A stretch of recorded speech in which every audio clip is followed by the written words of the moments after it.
একেলগে দুটা ৰাতি জুবিন গাৰ্গ অমৃত প্ৰভাৰ সৈতে আছিল বাবে নেকি গৰিমা চুপ হৈ গ'ল। গৰিমা গাৰ্গে বহু কথাই জানে, কিন্তু ক'বহে পৰা নাই।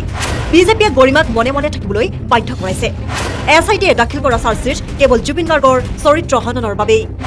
জুবিন গাৰ্গৰ চৰিত্ৰক লৈ পুনৰ টাৰ্গেট ৰাইজৰ দলৰ একাংশ কৰ্মীৰ। হাৰ্টথ্ৰব জুবিন গাৰ্গ আৰু পত্নী গৰিমা শইকীয়া গাৰ্গক বদনাম কৰাত উঠি পৰি লাগিছে এইসকল। অখিল গগৈয়ে হেনো বাট মুকলি কৰি দিছে আৰু এওঁলোকে হেনো সাহস পাইছে। অসাধাৰণ জুবিন গাৰ্গ হত্যাটিয়ে কায়িকভাৱে আমাৰ মাজৰ পৰা বিদায় লোৱাৰ পিছতো এৰি দিয়া নাই জুবিন গাৰ্গক একাংশই। কেইটামান বিশেষ ৰাজনৈতিক দলৰ বাবে জুবিন গাৰ্গ হৈ পৰিছে এতিয়া ছাব্বিছৰ ৰাজনীতিৰ সমীকৰণৰ মূল বিষয়। জীয়াই থাকোঁতেও জুবিন গাৰ্গক সমালোচনা কৰি থকা একাংশই এৰি নিদিলে জুবিন গাৰ্গক মৃত্যুৰ পিছতো সমালোচনা কৰিবলৈ।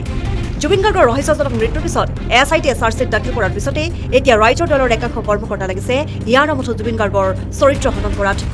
তেওঁলোকৰ মতে এতিয়া মূল বিষয় হৈছে বিবাহিত জুবিন গাৰ্গ কিয় দুৰাতিকৈ আছিল অমৃত প্ৰভাৰ সৈতে। তেওঁলোকৰ মতে গৰিমা শইকীয়া গাৰ্গে বিজেপিৰে ভিতৰি মিলা মিছা কৰিয়েই জুবিন গাৰ্গৰ মৃত্যু সন্দৰ্ভত SITয়ে দাখিল কৰা চাৰ্জশ্বিটক লৈ সন্তুষ্ট হৈ আছে। জুবিন গাৰ্গৰ মৃত্যুৰ তদন্তৰ চাৰ্জশ্বিট সন্দৰ্ভত গৰিমাই তিক্তভাৱে একো নোকোৱাক লৈ প্ৰশ্ন এইসকল ৰাইজৰ দলৰ সমালোচকৰ।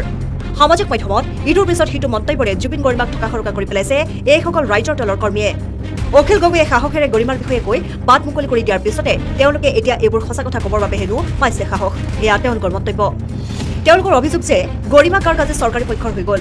তেওঁলোকৰ মতে জুবিন গাৰ্গ আৰু অমৃত প্ৰভাৰ গোপন কথাৰ বাবে আজি হেনো গৰিমা গাৰ্গ মনে মনে আছে।